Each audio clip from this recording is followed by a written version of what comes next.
Nós vamos ler do verso 14 ao 33. E ao longo da mensagem nós voltaremos ao menos aos principais versos deste texto. Quais são suas resoluções para 2018? Você tem alguma? Eu não sou muito de resoluções anuais. Eu prefiro resoluções bíblicas para a vida inteira. Contudo, não posso negar que tenho ao menos uma para este ano. Eu preciso, Antônio, aprender a pregar para crianças e adolescentes. Como vocês sabem, eu passei a primeira semana do ano pregando para crianças e pré-adolescentes no acampamento da Missão Palavra da Vida. E sinceramente, irmãos, não foi fácil. Eu fiz de tudo o que podia. Procurei as melhores ilustrações e encurtei os sermões ao máximo. Ainda assim, enquanto pregava, eu tinha a impressão que os presentes nem sempre estavam presentes. Já viveu algo assim? Você fala e eles estão em qualquer outro lugar? A coisa só piorou quando ingenuamente eu resolvi perguntar a Sofia como andava o momento devocional dos quartos das meninas. Sem dó nem piedade, ela respondeu: pai, nós até estudamos o mesmo texto que o senhor prega, só que as tias falam na linguagem de hoje. Durma com um barulho desse, meu irmão. Na linguagem de hoje. E que linguagem eu uso para pregar, então? É por isso, irmãos, que preciso desesperadamente aprender a falar para crianças. Em breve teremos EBF. E você? Parou para pensar em alguma coisa na virada do ano? Tem alguma resolução para o ano de 2018? Quer você tenha parado para pensar sobre o assunto ou não. A partir deste texto, eu quero lhe sugerir 3 santas e gloriosas resoluções para o novo ano, o ano de 2018. Vamos ler o texto? Romanos capítulo 15, do verso 14 ao verso de número 33. Na versão que eu tenho em mãos, o texto inspirado nos diz assim: meus irmãos, eu mesmo estou convencido de que vocês estão cheios de bondade e que são plenamente instruídos, sendo capazes de aconselhar-se uns aos outros. A respeito de alguns assuntos, eu lhes escrevi com toda a franqueza, principalmente para fazê-los lembrar-se novamente deles, por causa da graça que Deus me deu, de ser um ministro de Cristo Jesus para os gentios, com o dever sacerdotal de proclamar o Evangelho de Deus, para que os gentios se tornem uma oferta aceitável a Deus, santificados pelo Espírito Santo. Portanto, verso 17, eu me glorio em Cristo Jesus e em meu serviço a Deus. Não me atrevo a falar de nada, exceto daquilo que Cristo realizou por meu intermédio, e isto em palavra e em ação, a fim de levar os gentios a obedecerem a Deus, pelo poder de sinais e maravilhas, e por meio do poder do Espírito de Deus. Assim, desde Jerusalém e arredores, até o Ilírico, proclamei plenamente o Evangelho de Cristo. Sempre fiz questão de pregar o Evangelho, onde Cristo ainda não era conhecido, de forma que não estivesse edificando sobre alicerce de outro, mas antes, como está escrito, hão de vê-los aqueles que não tinham ouvido falar dele, e o entenderão aqueles que não o haviam escutado. É por isso que muitas vezes fui impedido de chegar até vocês. Mas agora, verso 23, não havendo nestas regiões nenhum lugar em que precise trabalhar, e visto que há muitos anos anseio vê-los, planejo fazê-lo quando for à Espanha, Espero visitá-los de passagem e dar-lhes a oportunidade de me ajudarem em minha viagem para lá, depois de ter desfrutado um pouco da companhia de vocês.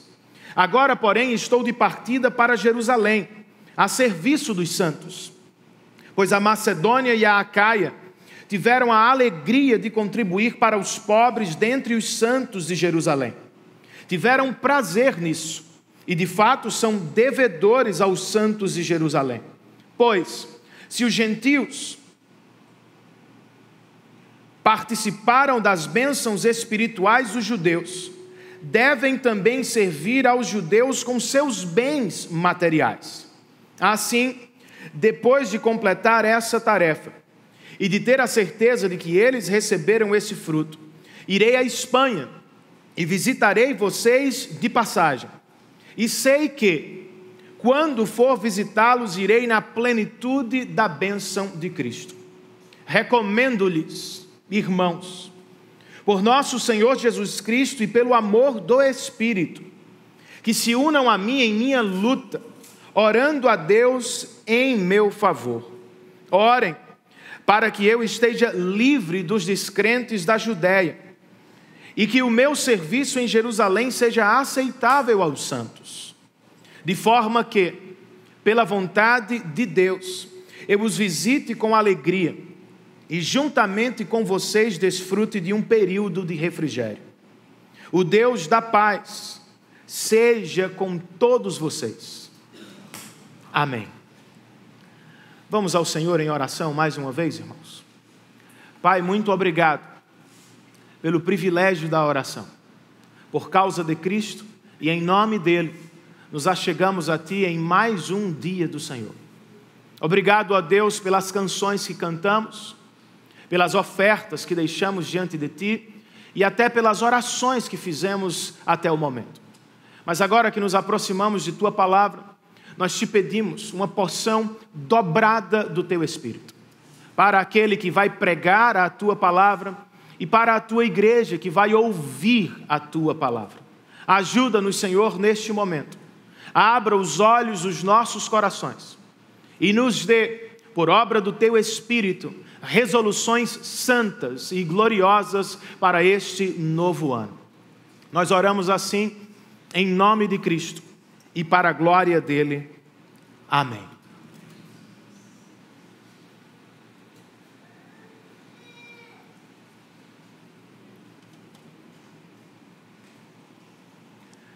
O apóstolo Paulo está para terminar o que já foi chamado por muitos de a maior carta do Novo Testamento. Antes, porém, de descer as cortinas definitivamente, o apóstolo reserva um espaço do texto para falar dos romanos, para falar do propósito da carta aos romanos e, mais demoradamente, para falar aos próprios romanos. Dos romanos, o apóstolo diz no verso 14: eu estou convencido de que vocês estão cheios de bondade. Estou convencido de que vocês são plenamente instruídos, capazes de aconselhar-se uns aos outros.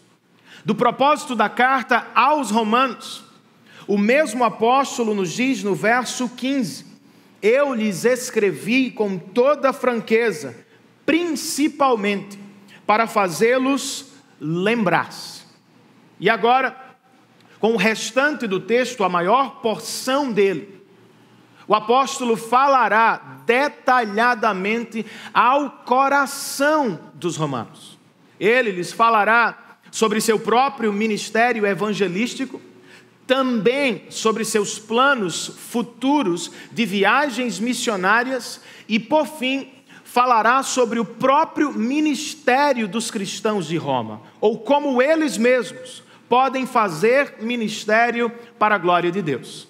É aqui, nesta porção final e maior, que encontro desejos e desafios cristãos, que podem muito bem servir-nos de resoluções santas e gloriosas para este ano de 2018. Quais são elas? E como, parafraseando o texto de Paulo, eu posso apresentá-las para vocês. Entre os versos 16 e 23, parafraseando o que o apóstolo escreve aos romanos, eu posso dizer: irmãos, comprometam-se com a evangelização. Faça da evangelização uma resolução para este novo ano. Ao longo dos primeiros versos de nosso texto, o apóstolo apresenta seu próprio ministério evangelístico. Por exemplo, de acordo com o verso 16, Paulo é um ministro de Cristo Jesus para os gentios, ou seja, Deus os separou para servir os povos que não são judeus, povos estrangeiros que não são judeus de nascimento. Como Paulo servia a estes povos gentílicos, o mesmo verso nos diz, com o dever sacerdotal de proclamar o evangelho de Deus. De tudo o que fazia, esta era a principal tarefa apostólica de Paulo: proclamar o evangelho de Deus aos gentios. Com que objetivo Deus os separou para esta tarefa? Qual era o propósito, ou qual era a força que movia o coração de Paulo à pregação dos povos ou aos povos estrangeiros? Ao final do verso 16, ele nos diz: eu sou ministro de Cristo para proclamar o evangelho de Deus, para que os gentios se tornem uma oferta aceitável a Deus. Em outras palavras, Paulo pregava o evangelho a fim de colocar dentro quem sempre esteve fora da presença de Deus. Nos dias de Paulo, os estrangeiros sequer podiam entrar no templo de Jerusalém. Por causa do evangelho pregado por Paulo, estes mesmos gentios não apenas entravam no templo humano e terreno, eles agora podiam adentrar a própria presença de Deus. Antes do evangelho, os gentios eram vistos pelos judeus como inadequados, sujos, pessoas que não podiam se aproximar de Deus. Por causa do evangelho, eles se tornaram ofertas agradáveis a Deus. Paulo, portanto, acima de tudo, irmãos, era um pregador do evangelho. Agora, como ele o fazia? Qual era seu método ou sua estratégia missionária? O verso 17 registra o seguinte: eu me glorio em Cristo Jesus. E o 18 nos diz: não me atrevo a falar de nada, exceto daquilo que Cristo realizou. Paulo não pregava sobre si, irmãos. Não falava de seus próprios feitos. Paulo não andava pelas cidades falando de suas virtudes ou qualidades. A pregação do apóstolo Paulo era uma e uma somente: Cristo e o que ele havia feito na cruz do Calvário para salvar os pecadores. Contudo, irmãos, a pregação de Paulo consistia em mais do que palavras, pois o mesmo verso 18 nos diz que Paulo pregava em palavra e em ação.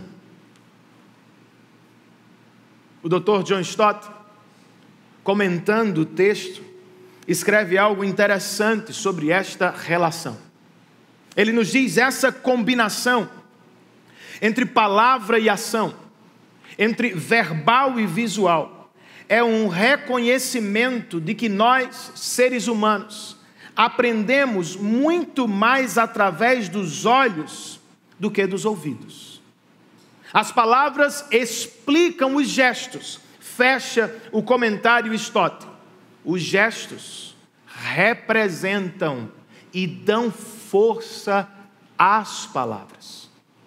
Além desta combinação poderosa, pregação e ação, de acordo com o verso 19, o apóstolo Paulo pregava por meio do poder do Espírito Santo de Deus. O que significa, irmãos, na prática, que Paulo não dependia de si, não dependia de seu conhecimento, não dependia de sua retórica, não dependia das circunstâncias, não dependia de seu auditório. Paulo pregava o Evangelho na dependência do Espírito Santo de Deus. Resta nos perguntar por onde é que Paulo pregava. E ele mesmo nos responde no verso 19, parte B.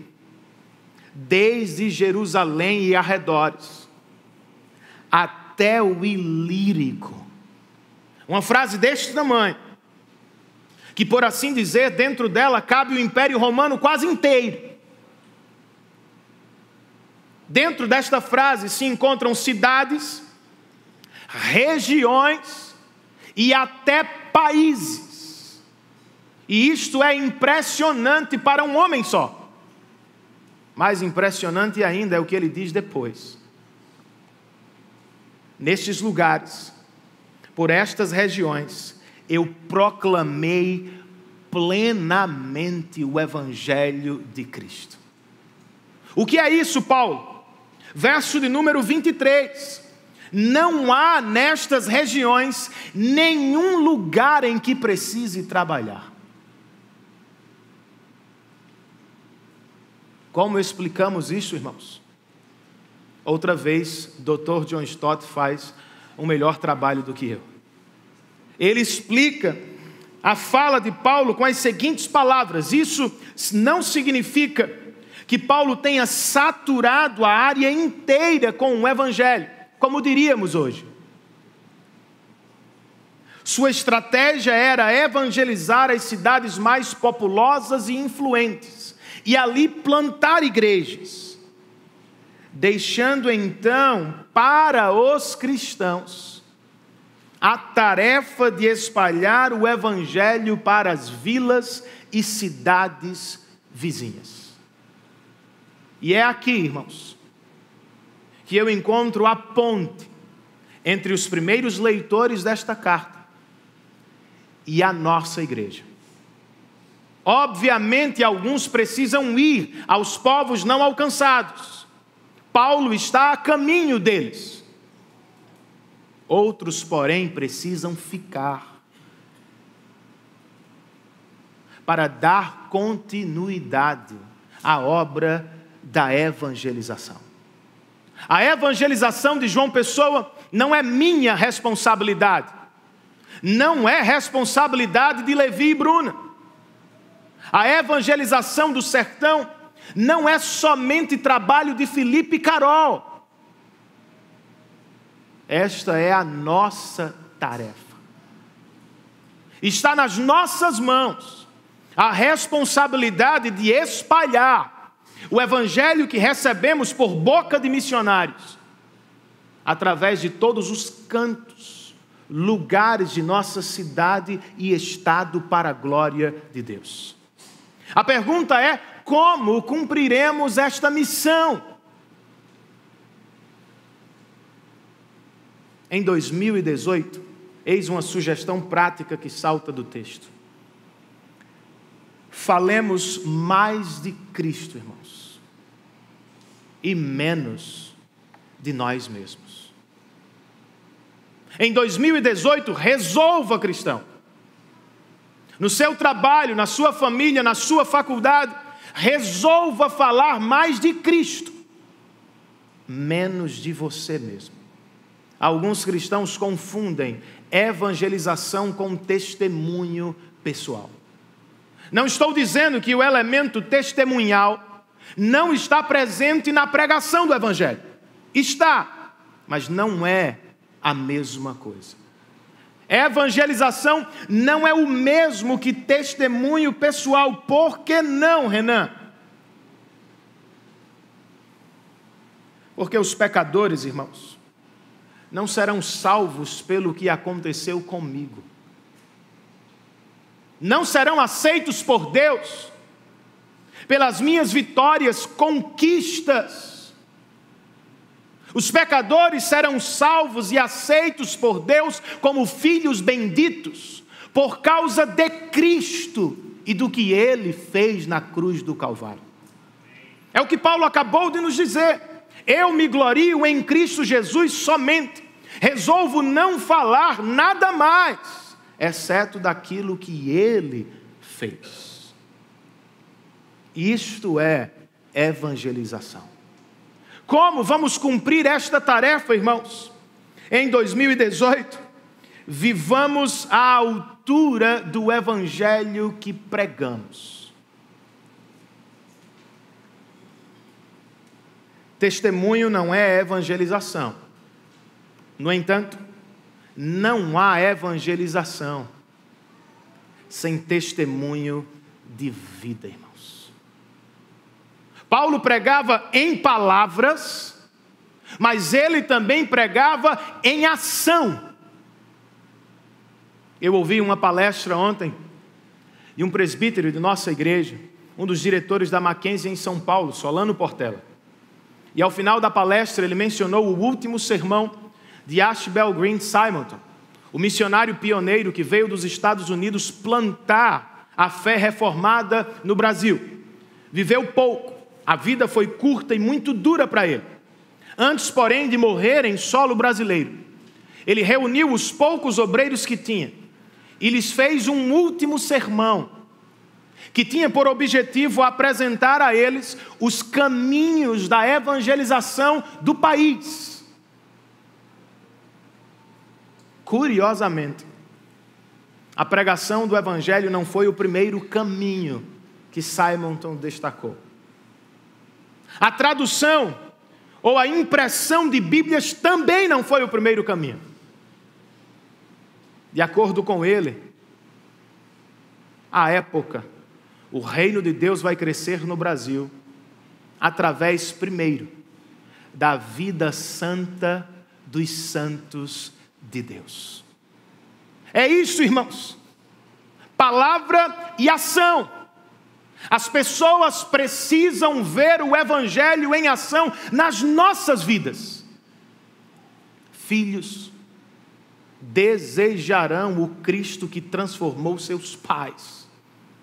Esposas se assustarão com o poder do evangelho na transformação de seus maridos.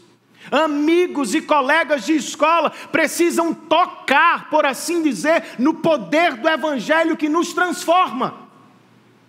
Palavra e ação. Vivamos à altura do evangelho que pregamos aos demais. Acima de tudo, irmãos, em 2018, dependamos do Espírito Santo de Deus. Algumas pessoas confundem evangelização com imposição. Já conheceu assim alguém no trabalho ou na faculdade? Você corria de tal pregador. Outros confundem evangelização com apologética, com a defesa da fé, a tentativa de provar que Deus existe o tempo inteiro. Biblicamente falando, comenta Mark Dever, evangelização é apenas o contar às pessoas sobre as boas notícias de Cristo e do que Ele fez por nós. O que não garante a conversão das pessoas. Não temos a certeza que elas vão responder ao que falamos. Por isso, precisamos depender do Espírito, cristãos. Nós pregamos, Ele opera salvação nos corações. Nós proclamamos o Evangelho, o Espírito ressuscita mortos em seus corações. Nós pregamos a palavra, mas é o Espírito quem transforma o coração de pedra e o faz bater como um coração de carne para a glória de Deus. Falemos menos de nós mesmos, irmãos, mais de Cristo. Vivamos como cristãos transformados pelo poder de Cristo. E ao final do dia, dependamos do Espírito de Cristo para a salvação daqueles que escutam o Evangelho através de nossas bocas. Eis aqui uma ótima resolução para o ano de 2018. Parafraseando o apóstolo, eu posso sugerir outra ainda. Neste novo ano, comprometa-se, cristão, com o campo missionário. Comprometa-se com os nossos irmãos que já estão no campo. Comprometa-se com a família de Levi que está a caminho do campo. Depois de lhes falar de seu próprio ministério de evangelização, o apóstolo agora olha para o futuro próximo e confia aos romanos seus planos de viagem missionária. São 3 destinos específicos: Roma, Jerusalém e Espanha. Comecemos com Roma. Por que Paulo deseja ir a Roma? Ao final do verso 23, o apóstolo Paulo escreve: há muitos anos que anseio vê-los. Foi o que ele disse ainda no capítulo 1. Ele abre e fecha a carta dizendo: eu quero visitá-los. Por que não o fez antes? Verso de número 22, gente. É por isso que muitas vezes fui impedido de chegar até vocês. Por isso significa o que acabamos de ouvir na primeira divisão do sermão. Paulo estava tão ocupado com a evangelização dos povos não alcançados, que não encontrou tempo, espaço em sua agenda para visitar os cristãos de Roma. Mas agora, verso de número 23, não havendo nestas regiões nenhum lugar em que precise trabalhar, e visto que há muitos anos anseio vê-los, planejo fazê-lo quando for à Espanha. E o que é que Paulo espera, irmãos? Receber na Espanha, ou melhor, em Roma, dos cristãos daquela cidade?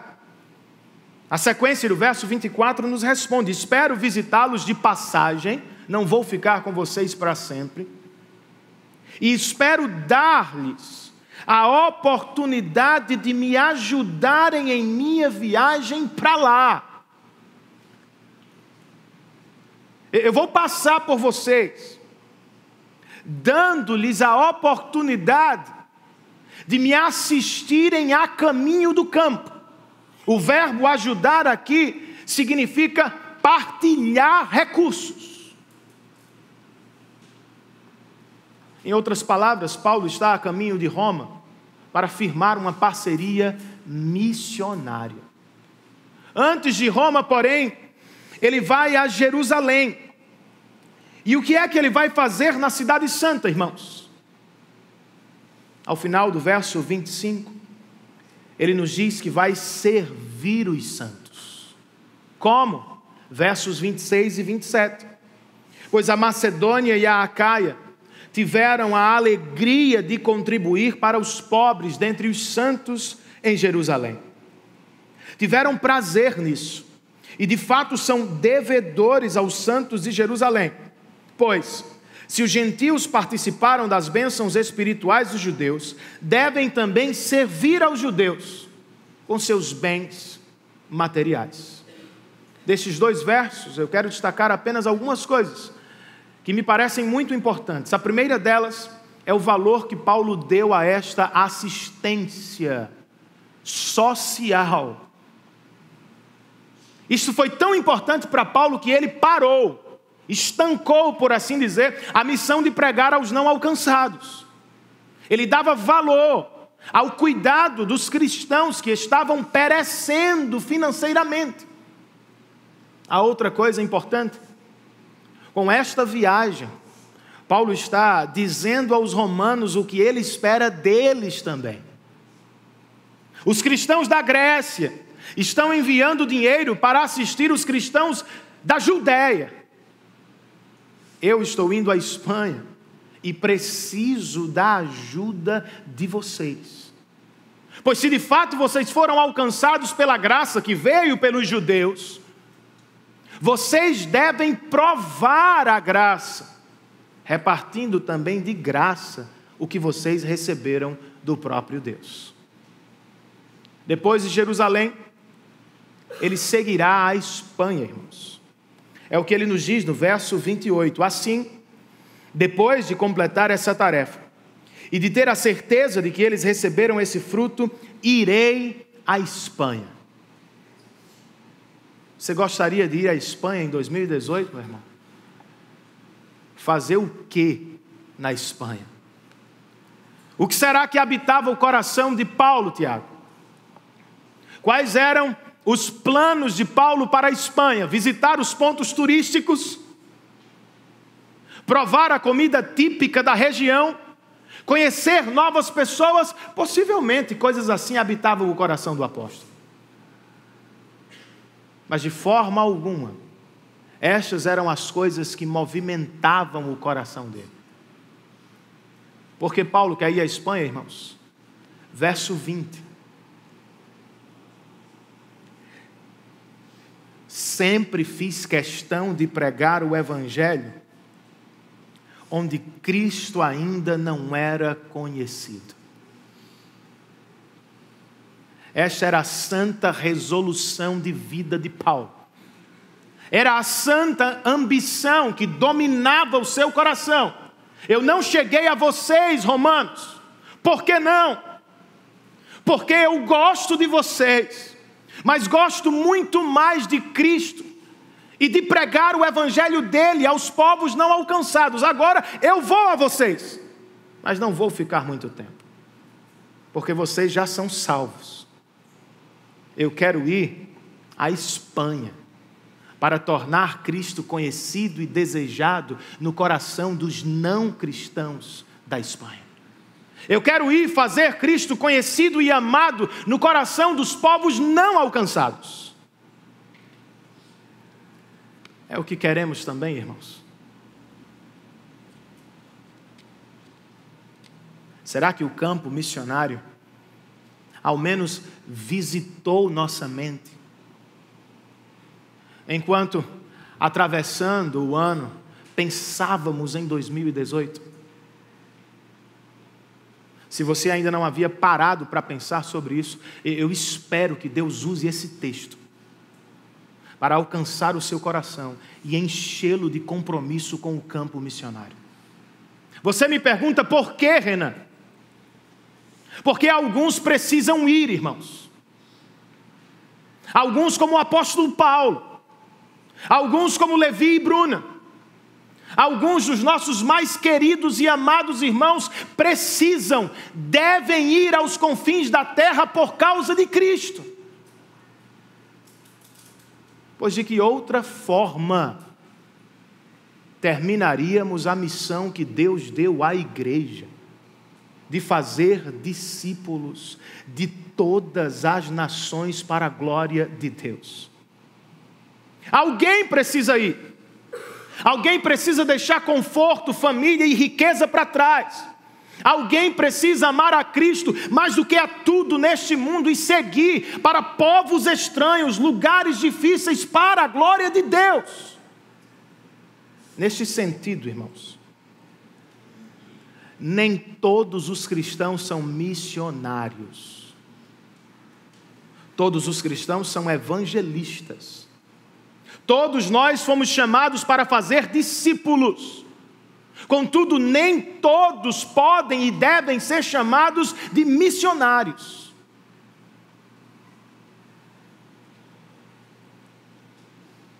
Àqueles que vão aos povos estrangeiros, nós devemos dar a eles a honra deste título, irmãos. Nós somos mais parecidos com Timóteo, que viveu a vida inteira em Éfeso. Nós somos mais parecidos com os romanos, que jamais saíram de Roma para levar o evangelho a outros povos. Mas alguém precisa ser parecido com Paulo.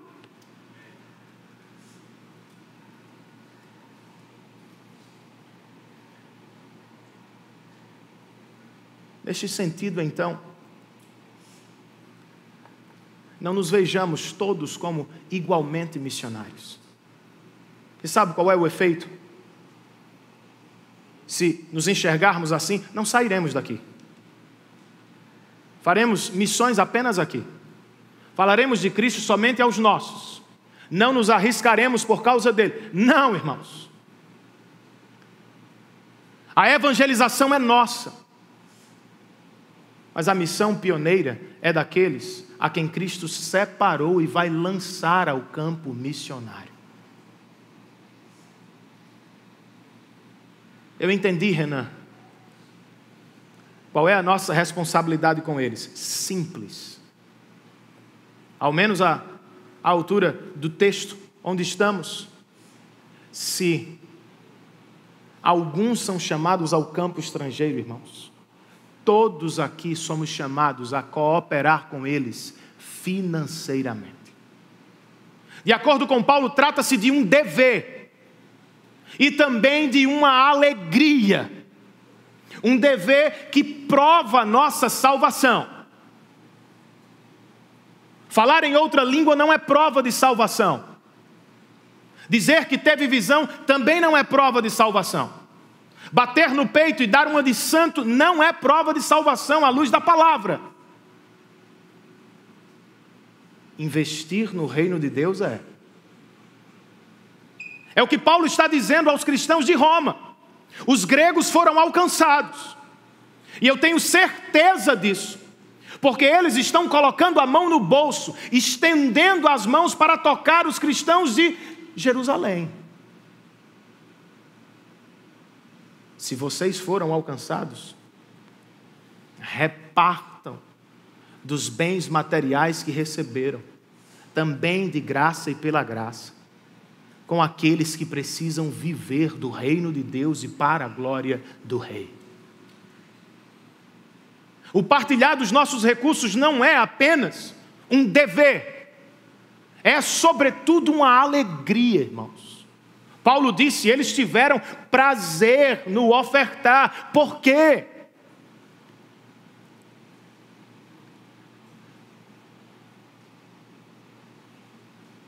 Porque quando investimos em missões, irmãos, nós investimos na expansão do reino do nosso Salvador. Algumas pessoas aqui jamais irão à África, mas pelo investimento missionário que vocês vão fazer, na glória do Pai, vocês adorarão com irmãos africanos. Alguns aqui jamais se mudarão para o sertão, jamais deixarão as grandes cidades para viver em pequenas cidades. Mas através do nosso investimento missionário, ao redor do trono de Deus, como viu João, nós daremos as mãos aos sertanejos para a glória de Deus. Trata-se de um dever, irmãos, mas sobretudo de uma alegria. Nós precisamos nos alegrar com o crescimento da família de Deus. Nem todo mundo se alegra com o crescimento de sua família. Ao descobrir que vão ser pai, alguns morrem de medo, não é assim? Eu sei que algum medo é normal, mas não temamos demais, irmãos. O nosso Deus cuidará de nossas famílias.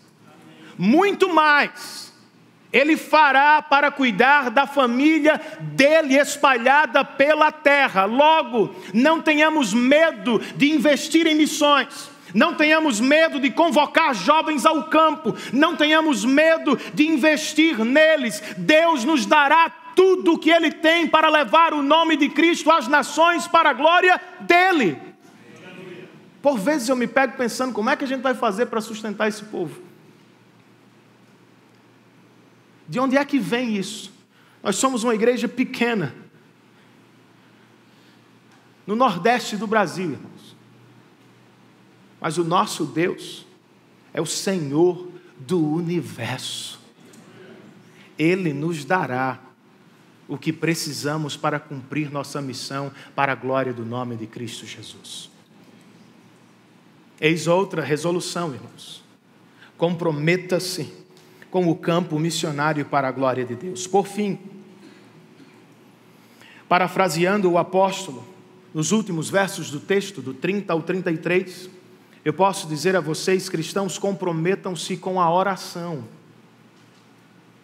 Com a oração pelo povo de Deus. Não só com a oração pela sua família, pelos seus negócios, pelo seu Enem. Comprometa-se neste ano a orar pelo povo de Deus. Posso ouvir um amém? Amém.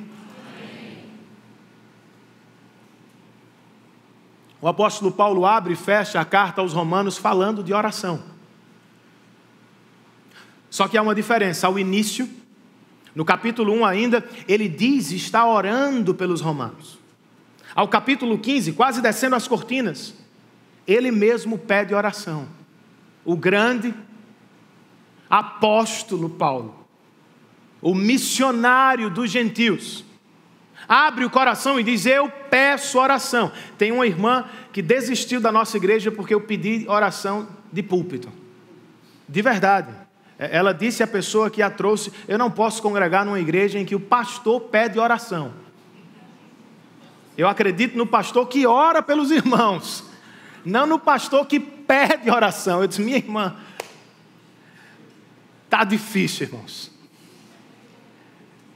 Eu acho que ela nunca leu este texto. Porque Paulo não apenas pede oração aqui. Ele parece gritar por ela. Seu pedido é cheio de urgência, de coração. Olha o que ele escreve no verso de número 30. Recomendo-lhes, irmãos, por nosso Senhor Jesus Cristo e pelo amor do Espírito. Isto é o nosso, pelo amor de Deus. Se unam a mim em minha luta, orando a Deus em meu favor. A urgência não é a única coisa que salta aos meus olhos. A própria natureza da oração me parece muito interessante aqui. O apóstolo parece chamar a oração de uma luta. Você notou isso? Alguns comentaristas vão dizer: Paulo está falando da luta do campo. Orem para lutar comigo no campo. Outros dizem não. Ele está falando da própria oração. Orar é lutar. Alguém aqui tem dúvida? Oração é uma luta, irmãos. Contra nós mesmos. Nem sempre queremos. Nem sempre estamos com vontade. Nem sempre temos desejo. Oração é uma luta com o mundo à nossa volta. Distrações, velocidade, atividade.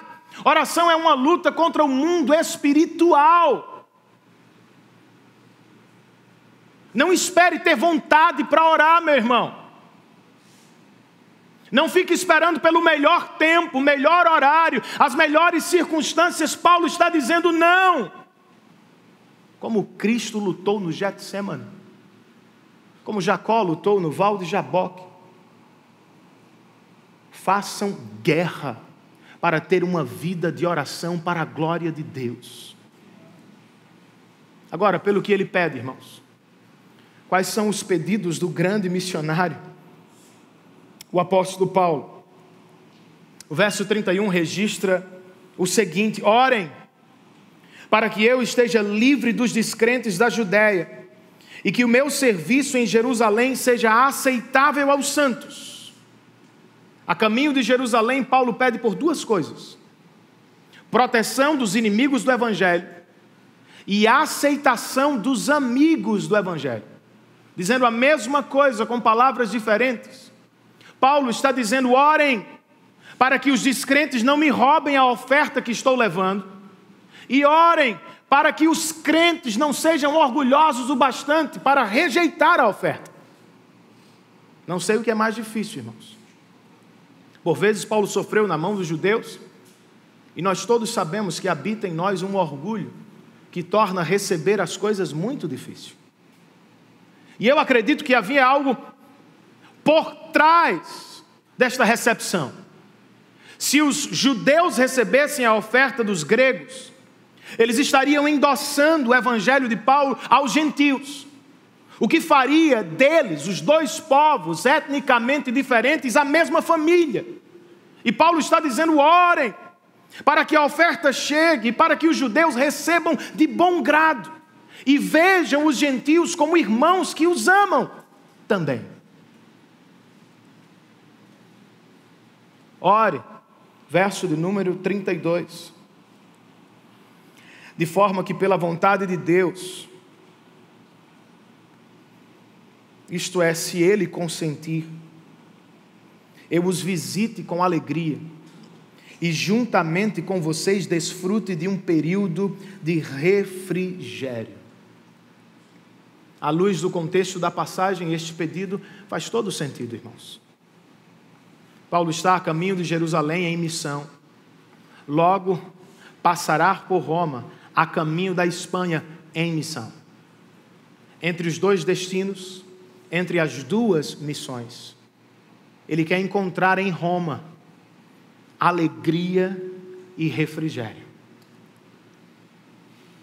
Alegria e refrigério são experiências que você também quer encontrar em 2018? E se eu lhe dissesse que outros irmãos querem a mesma coisa? Você oraria por eles? Você vai orar por eles? Não estamos no campo missionário estrangeiro, irmãos.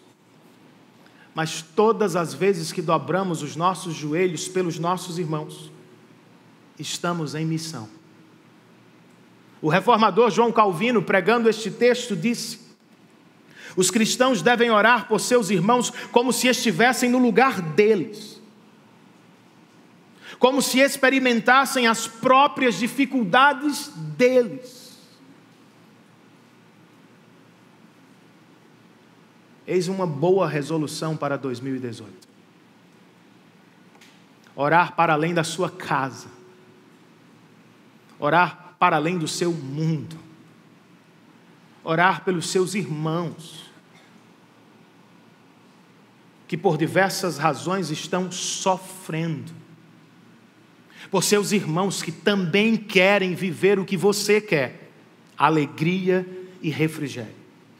Especialmente pelos irmãos que estão longe de casa, longe de suas famílias, longe do conforto de seus países, pelos missionários, para que tenham bom êxito na missão, e para que em meio às dificuldades da missão, eles mesmos desfrutem de alegria e refrigério no coração. Mas a verdade é que nós também queremos alegria e refrigério no coração. E não há muito segredo para experimentá-los, irmãos. De acordo com este texto, a oração é o caminho que nos levará à alegria e ao refrigério.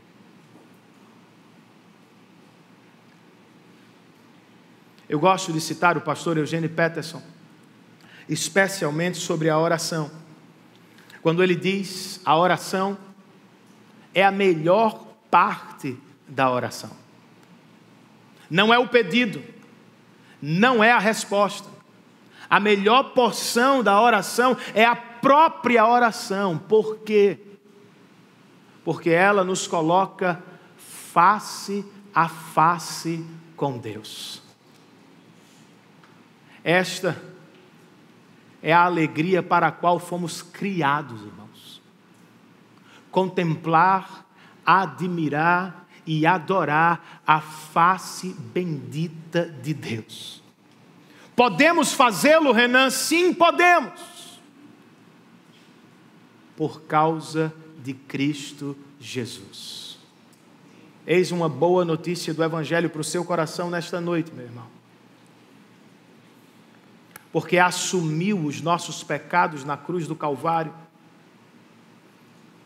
Cristo viu o desfavor da face do Pai em sua direção. Vocês se lembram disso? Mas precisamente porque assumiu os nossos pecados na cruz do Calvário, Cristo viu o favor de Deus sobre as nossas vidas. por causa de Cristo e somente por causa dele, Deus está sorrindo para você, meu irmão. Não se apropriar da oração é um pecado, então. Não adentrar a presença de Deus através da oração é deixar de encontrar alegria e refrigério para a alma.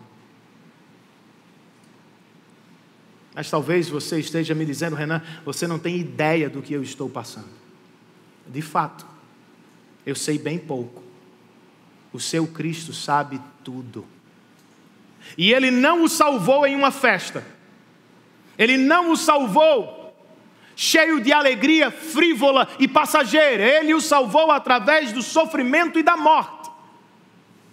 Por isso o autor de Hebreus diz em Hebreus 4, Ele conhece o sofrimento, sabe do que vocês estão passando. Mas Ele fez mais. Em seu próprio sofrimento, mesmo texto de Hebreus, Cristo nos abriu, irmãos, as portas da sala do trono de Deus, a fim de que pudéssemos, com ousadia e coragem, nos aproximar do trono da graça, para encontrar graça e misericórdia nos dias da necessidade.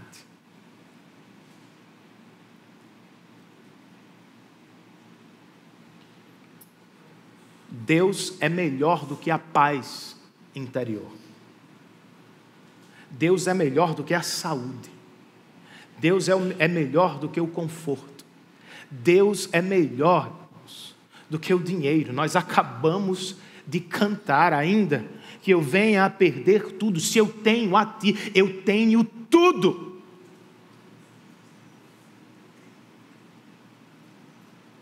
Às vezes a vida nos obriga ao banco de reservas. Já teve essa impressão antes? As coisas estão acontecendo no campo, você gostaria de estar lá, você gostaria de estar jogando, defendendo, atacando, ajudando, mas parece que você está de mãos atadas. E aparentemente é um momento de inutilidade.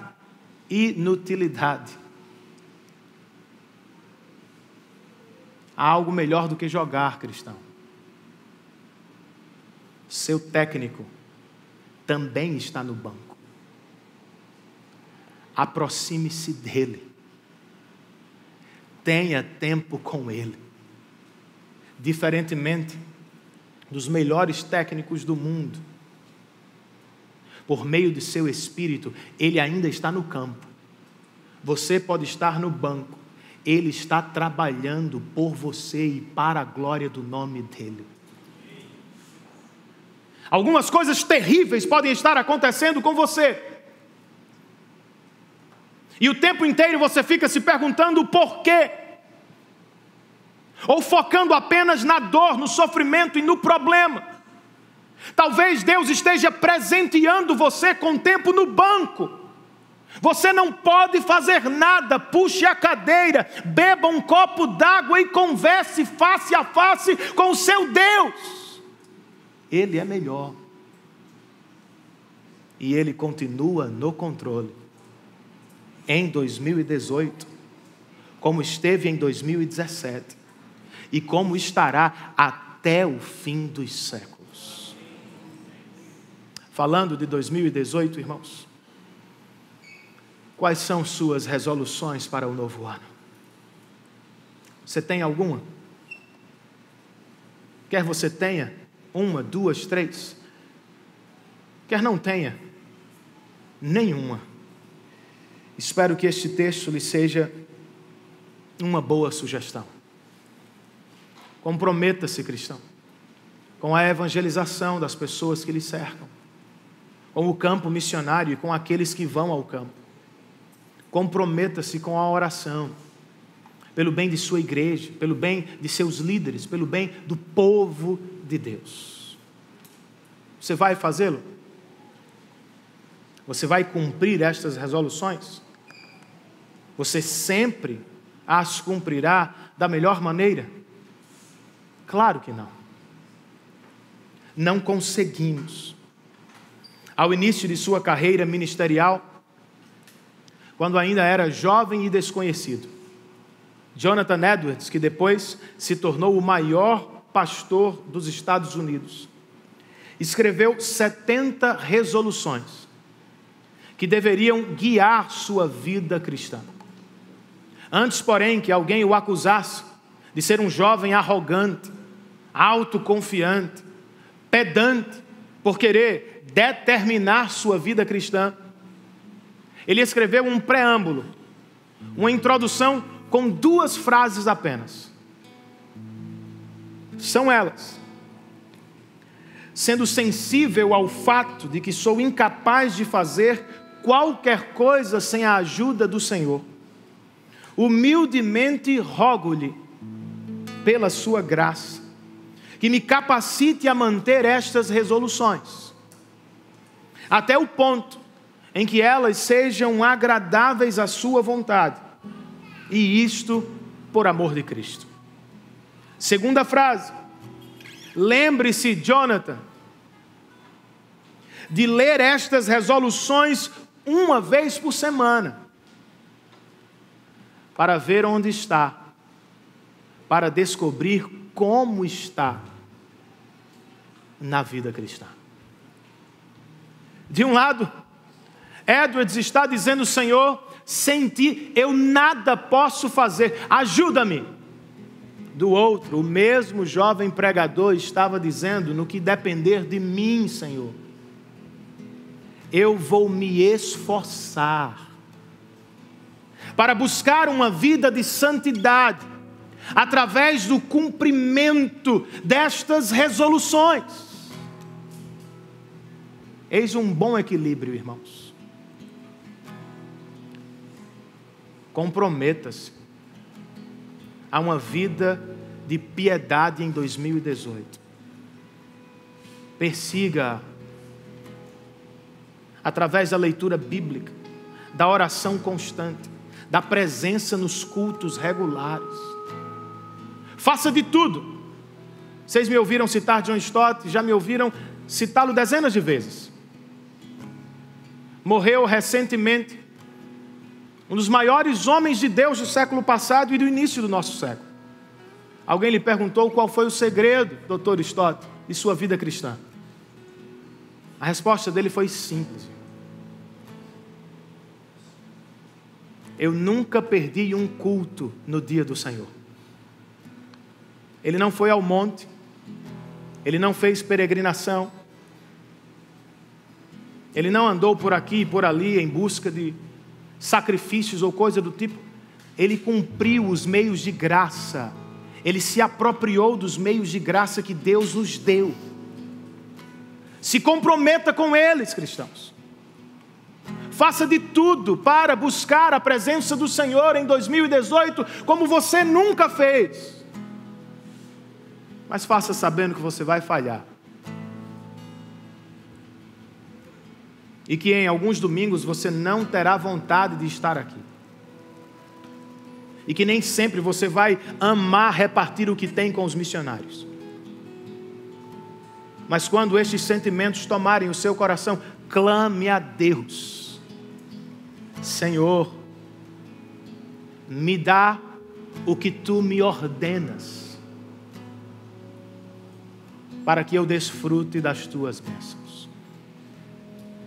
Que assim seja, irmãos, em 2018, para a glória de Deus e para o bem-estar de nossos corações, de nossa igreja e de nossas famílias.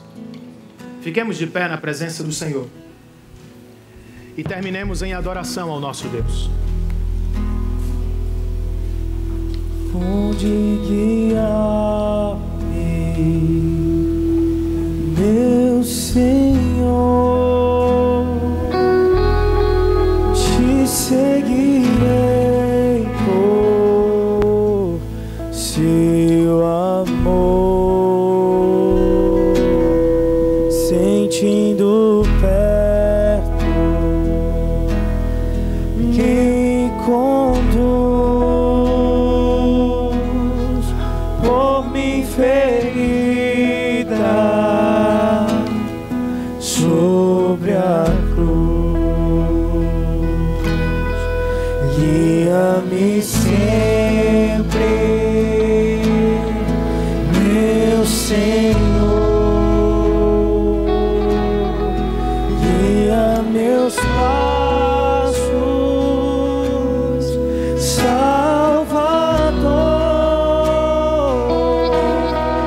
Tu me compraste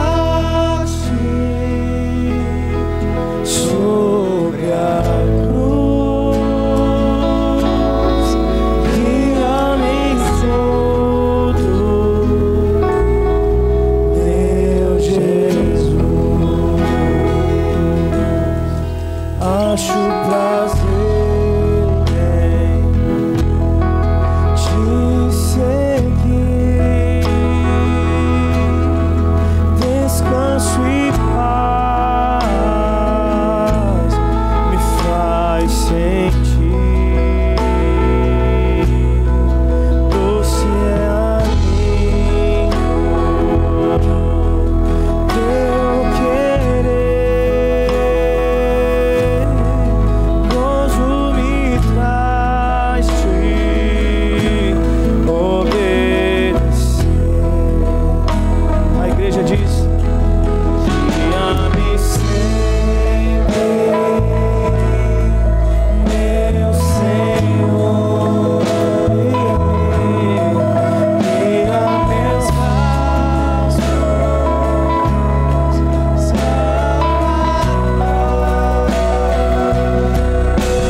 Tu me compraste sobre a cruz, guia-me em tudo, meu Jesus, para o seu reino me conduz pelo jardim ou pela cruz. Lá ficou morto, velho eu, lá meu espírito reviveu.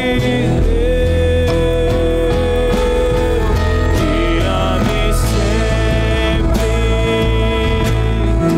meu Senhor, guia meus passos, Salvador. Tu me compraste sobre a cruz, guia em tudo, meu Jesus, guia-me sempre,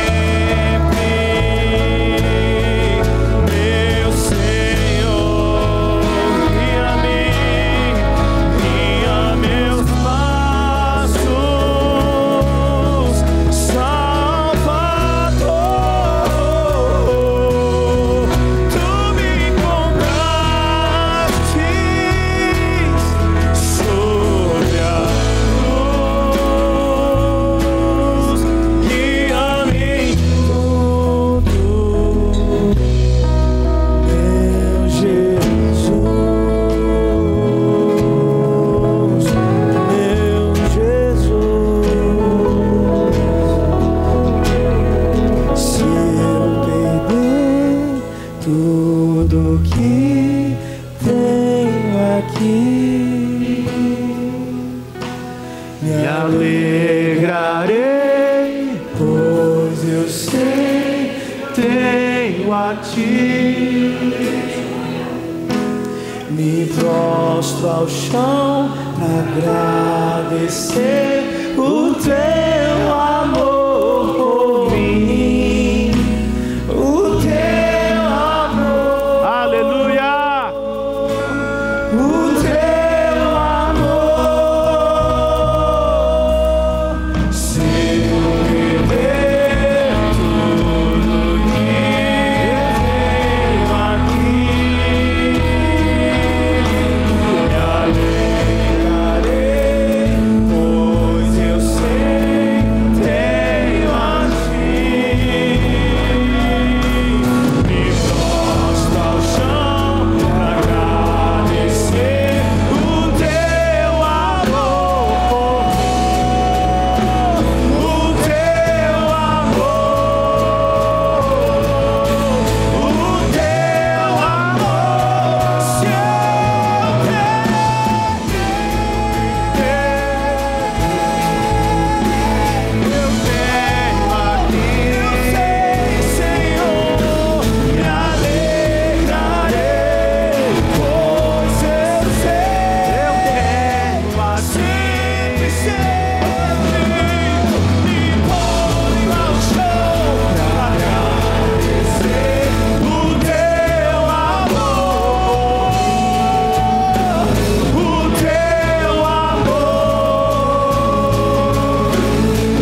Nós queremos não apenas cantar com os nossos lábios, nós queremos experimentar no nosso coração o Teu amor por nós. Culto é sim o que nós fazemos para Ti, mas culto é muito mais lembrar do que fizestes por nós em Cristo Jesus.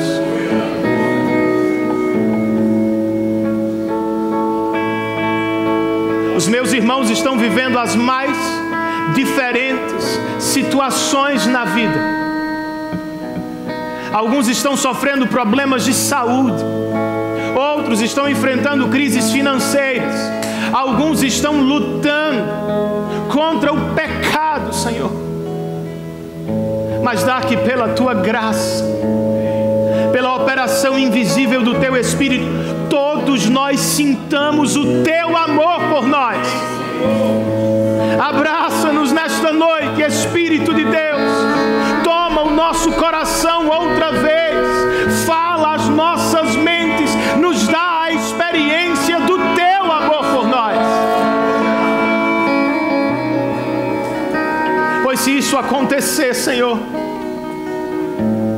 ainda que a vida se torne mais difícil, ainda que o Brasil não saia da crise, ainda que permanecemos na tribulação, se o Teu amor estiver sobre nós, nos daremos por satisfeitos.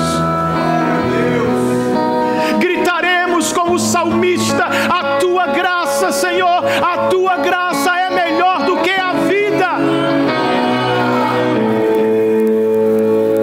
O Teu amor nos cercará como cantos de livramento, a Tua boa mão nos abençoará em todo o tempo com o Teu amor.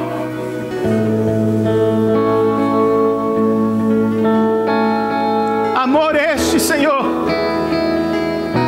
que deve mover o coração da Tua igreja ao campo missionário, a evangelização dos perdidos, a oração pelos que sofrem. Banhados pelo Teu amor, Senhor, que tenhamos amor para dar ao mundo e ao Teu povo.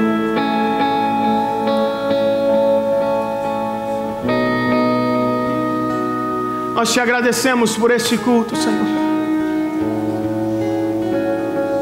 Porque com mãos vazias nós chegamos, mas com o coração cheio nós sairemos daqui. Leva-nos em paz e nos dá a bênção do teu amor. Promove em nós as santas e gloriosas resoluções da tua palavra e faz desta igreja uma igreja de palavra e ação.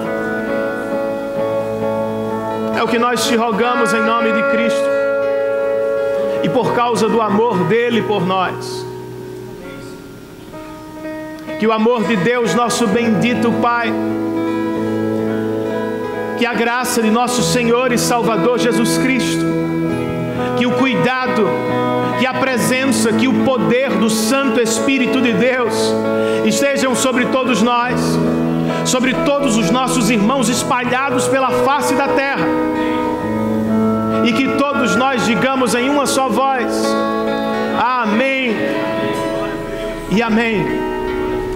Que Deus nos abençoe, queridos. Tenhamos todos uma ótima semana de santas e gloriosas resoluções e de experiências com o amor de Deus.